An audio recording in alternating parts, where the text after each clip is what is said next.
Hello friends, good afternoon. कैसे हैं आप सब? नमस्ते, सत श्री अकाल। आई होप सब अच्छे होंगे, ठीक होंगे और अपनी फैमिली का अच्छे से ध्यान रख रहे होंगे। तो आइए बढ़ते हैं अपने प्रीवियस पार्ट की तरफ। तो इधर हमारी जो निया होती है वो शानवी के घर आती हैं शानवी को लेने के लिए, जो कि उनके पापा बहुत ज़्यादा प्रेशराइज़ किए होते हैं। तो उनके डैड की वजह से वो आती हैं लेने के लिए शानवी को। और तो अब आगे देखते हैं। तो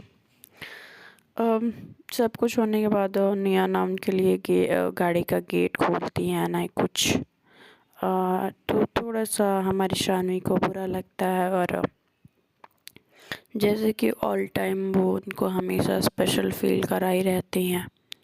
वो जो हमेशा गाड़ी का दरवाज़ा फर्स्ट खोलना और उनको चीज़ें याद आती है। तो वो बोलती हैं कि शानवी, तो कहती है कि हाँ बैठो।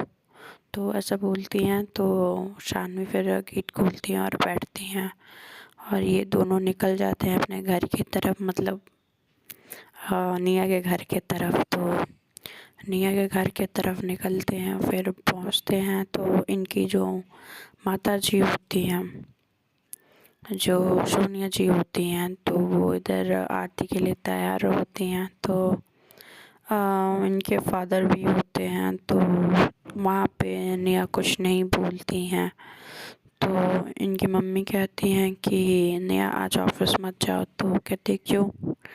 तो कहती है कि आज बहुत सारे रस्म होंगे। तो कहती हैं कि निया कहती है मम्मा आपको पता है ना, और ये कोई नहीं लगती है आपकी, आप प्लीज़ ज़्यादा उम्मीदें मत पालिए, नहीं तो उम्मीद टूटती है तो बहुत तकलीफ़ होता है, पता है ना आपको। तो कहती हैं कि बेटा, तो उसके पिताजी कहते हैं कि मैं इससे ज़्यादा कुछ नहीं कर सकती।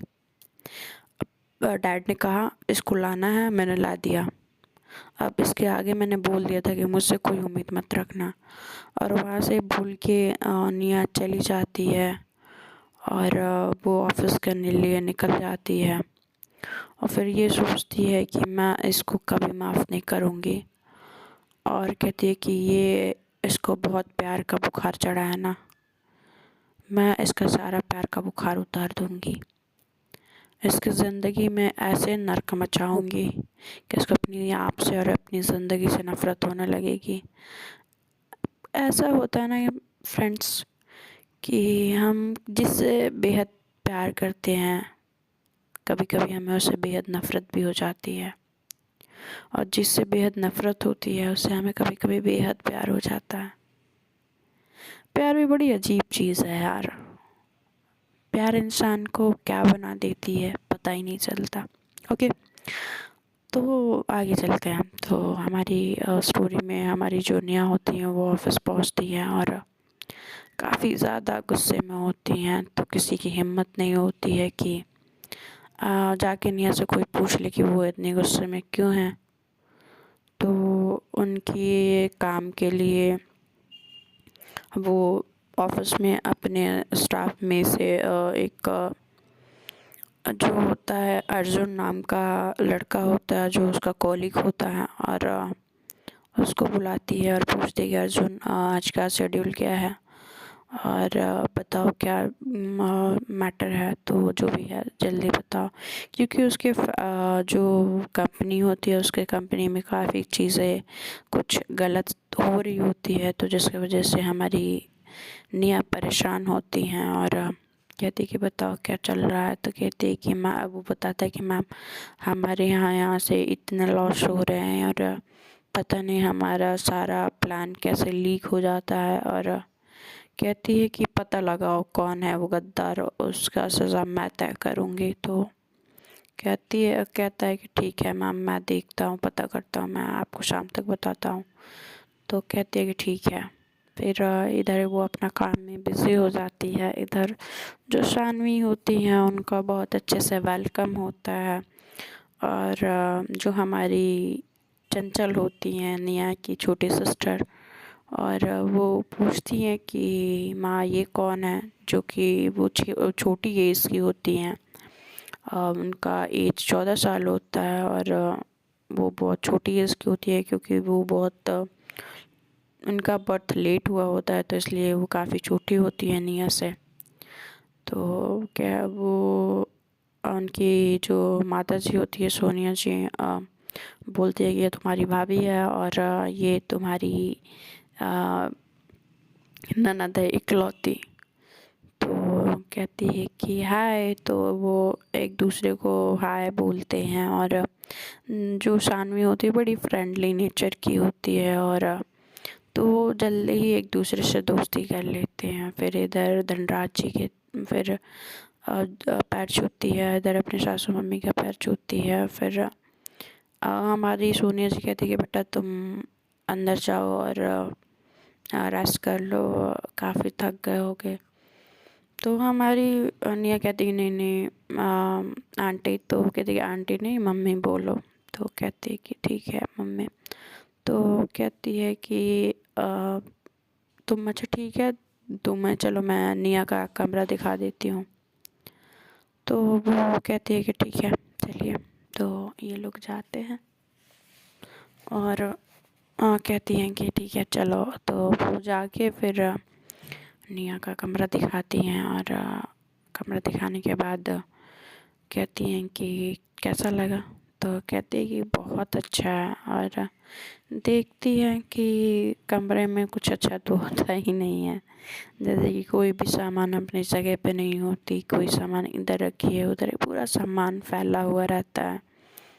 और जो हमारी निया होती हैं उन सारा सामान फैला के अपने रूम में रखती हैं। उनका कबर्ड भी बहुत गंदे तरीके से होता है, और बिल्कुल वो नहीं होता है कि एकदम सब कुछ मैसी टाइप का होता है। तो निया कहती हैं सॉरी जो हमारी सानवी कहती हैं कि अच्छा बेटा रुक जाओ, मैं अभी साफ़ करवा दे रही हूँ, क्योंकि निया को पसंद नहीं है कि उसका सामान कोई छुए, तो उसका कमरा ऐसे ही रहता है। तो वो जैसे रख के जाती है। और तो कहती है कोई बात नहीं मम्मी, मैं साफ़ कर लूँगी, आप मत किसी को भेजिए और मैं अपना सामान भी रख लूँगी। तो हमारी जो शानवी होती हैं वो कमर पे साड़ी खोजती हैं और झाड़ू उठाती हैं, साफ़ करती हैं, सारी चीज़ों को निकालती हैं, गंदे चीज़ों को अलग करती हैं और साफ़ कपड़ों को अलग करती हैं और कबर्ड को जमाती हैं। और फिर बेड को साफ़ करती हैं और रूम को साफ़ करती हैं, सब कुछ सही तरीके से।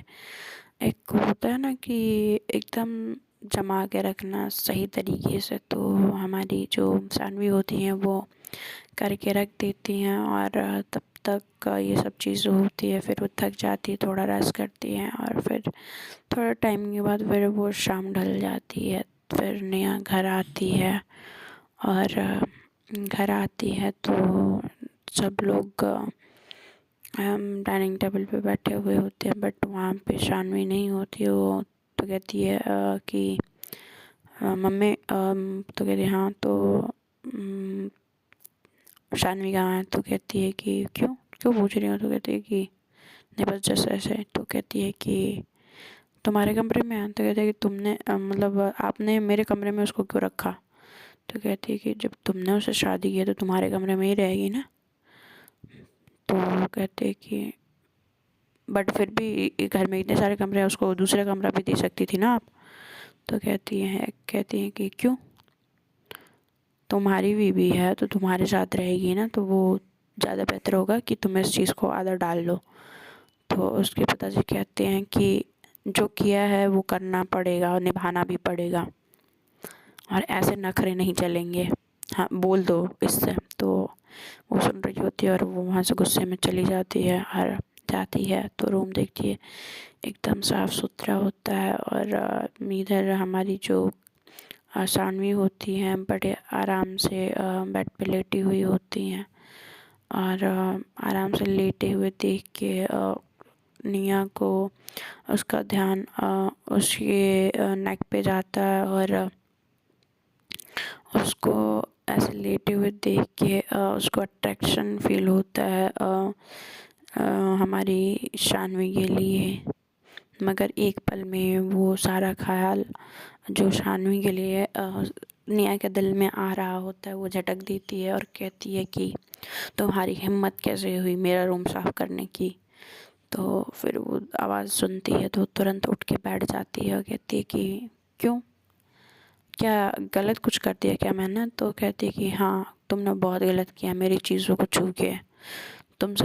तुमने किससे पूछ के हम मेरा रूम साफ़ किया? मुझे मेरा रूम वैसे ही पसंद है जैसा है। तो कहती है कि मुझे वैसे रूम पसंद नहीं है जैसे फैले हुए, तो इसलिए मैंने समेट दिया। तो कहते हैं कि बस आपको समेटना बाकी है। तो कहती है, वो धीरे से बोलती है शानवी, तो नेहा सुन लेती है और कहती है क्या, बोलो फिर दोबारा बोलो। तो कहती है कि नहीं कुछ नहीं। तो कहती है कि तुम्हें बहुत चीज़ों को समेटने की पड़ी हुई है ना, मैं तुमको ऐसे भी खेलूँगी कि तुम कभी समेट नहीं पाओगे। ऐसे बोल के वो चली जाती है, अपना बैग रखती है और कपड़े निकालती है और जाती है, शावर लेती है और फिर जो होता है कि सारी तैयारियां हुई रहती हैं। तो जैसे कि तैयार होकर निकलती है, फिर ये डाइनिंग टेबल पे जाती है, डिनर करती है और फिर जाती है तो देखती है कि उसका रूम डेकोरेट होता है। तो लाइट कैंडल्स के उससे तो उसको गुस्सा आता है और वो सारी चीज़ें तोड़ फोड़ के तहस नहस कर डालती है और कहती है कि हाउ डे यू, तुम्हारी हिम्मत कैसे हुई। तो और वो शानवी की तरफ बढ़ती है और शानवी को गले से पकड़ लेती है, कहती है कि तुम अपने औकात में रहो शानवी कपूर, तुम मेरे करीब आने की बिल्कुल कोशिश मत करना। तुम्हें याद नहीं है तो मैं तुम्हें याद दिला दूं कि तुम मेरे भाई की कातिल हो, ठीक है, और मैं अपने भाई के कातिल से कभी प्यार नहीं कर सकती। और उसको बहुत ज़ोर से धक्का देती है और उसको शानवी को खांसी आने लगती है। तो वो कहती है कि आखिर तुमको मुझसे इतनी नफ़रत क्यों है, तुम मुझसे इतना नफ़रत क्यों करती हो और मैंने किया क्या है, तो तुम बताओगी। तो कहती है कि तुमने जो किया है ना मैं भूल नहीं सकती हूँ, तुमने मुझसे मेरी सबसे प्यारी चीज़ छीन ली है और मैं तुमसे तुम्हारी ज़िंदगी छीन लूँ जो तुम्हारे लिए प्यारी है, समझी। तो कहती है कि मैंने ऐसा कुछ नहीं किया है, जब तक तुम बताओगी नहीं तो मैं तुम्हें समझाऊंगी कैसे कि क्या गलतफहमी हो रही है तुमको। तो कहती है कि मुझे कोई गलतफहमी नहीं हो रही है, समझी तुम, मुझे सब पता है कि तुमने क्या क्या किया है। तो कहती है कि मैंने कुछ नहीं किया है नेहा, प्लीज़ आप मेरी बात समझो। तो कहती है कि क्या समझूं, ये कि मेरा भाई का एक्सीडेंट हो गया और मेरा भाई तुम्हारे प्यार में मारा गया, ये समझूं मैं। तुमने किसी और के लिए, तुमको कुछ महीनों में ही किसी और से प्यार हो गया मेरे भाई को भुला के। तो जैसे कि हमारी नेहा को गलतफहमी रहती है कि जो हमारी जो शानवी है वो भी प्यार करती हैं, जो कि हमारे शनि ने बताया होता है नेहा से कि हाँ शानवी भी उससे प्यार करती है, जो कि ये बात हमारी जो नेहा होती हैं उनको नहीं पता होता कि नहीं शानवी उनसे प्यार नहीं करती हैं। और ये सारी गलतफहमी वहीं से स्टार्ट हुई रहती है और ये सज़ा उनको उस गलती की मिल रही होती है जो गलती उन्होंने किया ही नहीं होता है। तो देखते हैं ये बात कब तक नेहा को समझ में आती है कि इसमें शानवी की कोई गलती नहीं है और जिस बात के लिए वो शानवी को सज़ा दे रही हैं वो उस सज़ा के हकदार ही नहीं है। बट नेहा को कौन समझाए यार कि बेचारी शानवी की इसमें कोई गलती नहीं है। तो फिर देखते हैं और इधर जो नेहा होती है गुस्से से पागल हो चुकी होती हैं और कहती हैं कि दूर रहो मुझसे शानवी, तो मैं देखना तक पसंद नहीं करती। तो कहती कि तुमने मुझसे प्यार किया है, तुम्हें याद नहीं है हमने कितने अच्छे पल एक दूसरे के साथ बिताए हैं। तो कहती कि कौन से पल, हाँ कौन से पल, वो जो तुमने मेरे भाई के साथ बिताए हैं। तो कहती है कि क्या बकवास कर रही हो नेहा। तो कहती है कि नहीं, मैं बकवास नहीं कर रही शानवी, तुमने जो किया है मैं बस वही बोल रही हूँ। और जिससे कि फिर से जो हमारी शानवी होती हैं नेहा के करीब आती हैं और हमारी बहुत नेहा जो होती हैं बहुत रो रही होती हैं और चीख रही थी, चिल्ला रही होती हैं और कहती हैं कि तुमने मेरे घर की शांति छीन ली, मेरी माँ का बेटा छीन लिया, एक बहन का भाई छीन लिया। मतलब उनके दिल में जितने भी वो रहते हैं वो सारी चीज़ें वो भूल डालती हैं। और इधर शानवी की बात तो सुनने के लिए तैयार ही नहीं होती हैं कि सुने। और कहती हैं कि तुम देखो शानवी कपूर, मैं तुम्हारे साथ वो करूँगी कि तुम्हारा दिल कभी किसी से प्यार करने के काबिल नहीं रहेगा। तो कहती कि तुम्हें जो करना हो अन्य तुम कर लो, मगर मैं तुमसे प्यार करना नहीं छोड़ूंगी। तो जो हमारी शानवी होती हैं वो ऐसे बोलती हैं और हमारी निया उठती हैं और हाथों में पिलो उठाती हैं और उन जैसे हाथ उनका शानवी पकड़ती हैं, हाथ झटक के चली जाती हैं। और जो हाथ इतनी तेज़ झटकती हैं कि हमारी जो नेहा और सॉरी शानवी जो होती हैं वो जाके टेबल से टकरा जाती हैं और उनके सर पे चोट लग जाती है। और ये बाहर जाके जो हॉल में जो सोफ़ा रखा रहता है उस पे पिलो रख के सो जाती हैं। और इधर शानवी रो रही होती हैं और उनके माथे से खून निकल रहा होता है और कहती हैं कि नेहा, मैं तुमको कैसे समझाऊं कि मेरी कोई गलती नहीं है और मैंने कुछ नहीं किया है। तो और तुम कब समझोगी मेरे प्यार को। तो ऐसे कह के वो रो रही होती है, बहुत रो रही होती हैं। बट फिर सोचती हैं, अपने आंखों से आंसू साफ करती हैं, कहती हैं कि मैं एक दिन तुमको अपने प्यार का एहसास करा के रहूँगी नेहा, और तुम भी मुझे उतना ही प्यार करोगी जितना मैं तुमसे करती हूँ। तो ये सोच के आंसू पूछती हैं और फर्स्ट एड निकालती हैं और अपने घाव पे मरहम लगाती हैं और कहती हैं कि तुम चाहे जितने शरीर पे मेरे घाव दे लो, मगर कभी दिल पे मत देना नेहा। तो ऐसे रोते हुए आंसू साफ करके अच्छे से कहती हैं कि तुम कुछ भी कर लो, मैं तुमको अपना बना के ही रहूँगी नेहा। तो हमारी शानवी का एकदम दृढ़ निश्चय बन चुका होता है कि वो नेहा को इतना प्यार करेगी कि उसके दिल से सारी नफ़रत निकल जाएगी। तो ये है ना, ऐसा अगर किसी से कोई प्यार कर लेना तो भगवान ही बचाए ऐसे प्यार से कि कोई बच सका हो। बहुत रेयर होता है ना ऐसा प्यार कि हम किसी से प्यार करें और बेइंतहा करें और बदले में वो भी हमसे बेइंतहा करें। छोड़ो, आगे बढ़ते अपनी कहानी की तरफ। तो इधर सुबह होती है और सोनिया जी अपने रूम से निकलती हैं और देखती हैं कि निया बाहर सोफे पे सो रही है। तो निया को जगाती हैं और कहती हैं कि तुम बाहर। तो कहती है, माँ आप बिल्कुल मेरे से कोई सवाल मत करिएगा, आपको पता है कि मैं उसको बिल्कुल बर्दाश्त नहीं कर सकती और मुझसे उम्मीद में बिल्कुल मत रखिएगा। मैंने कहा था ना, एक बार कह दिया, दोबारा कह दिया, अब नहीं कहूँगी। और मुरली से कह के मेरा दूसरा रूम ठीक करवाइए, मैं इस रूम में नहीं रहूँगी। तो कहती हैं कि दूसरा रूम तो ठीक होगा नहीं, तुम्हें उसी रूम में रहना पड़ेगा और तुम्हारी ये पापा का ऑर्डर है। तो फिर वो तुम जाओ रूम में उनके जगने से पहले कि उनको पता चले कि तुम बाहर सोई थी। तो फिर वो उठती है, पिलो लेती है और रूम के अंदर चली जाती है। तो इधर जो हमारी जो शानवी होती हैं वो बेड की साइड नीचे ही बैठ के सो गई रहती हैं।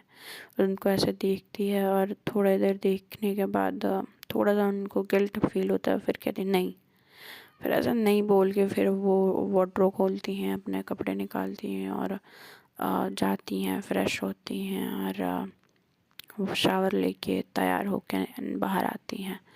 तब तक हमारी जो हमारी शानवी होती है उनका नींद खुलता है और देखती हैं आगे कि सामने जो इंसान खड़ा है वो वेल ड्रेसअप होता है और देखते हैं फ्रेंड्स आगे क्या होता है कि कहानी में। तो प्लीज़ आप सब शेयर सब्सक्राइब करिएगा, बेल आइकन को प्रेस कर दीजिएगा। Thank you.